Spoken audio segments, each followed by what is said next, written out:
In this video, I'm about to show you how to use the Captions app for eye contact on desktop. First, visit the Caption AI website on your browser.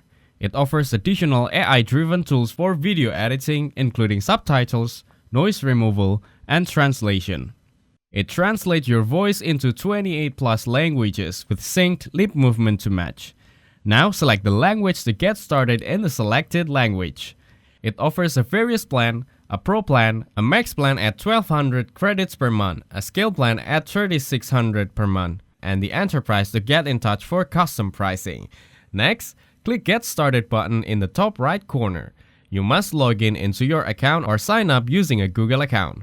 Then choose your account and click Continue to sign in your account. Once you are on the home page, you can start creating AI video or a new project.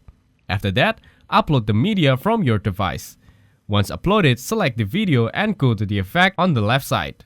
Here, toggle on the eye contact button and click Apply. It'll start connecting the eye contact, and then you can play the video to ensure the adjustment. Thanks for watching. Don't forget to like and subscribe.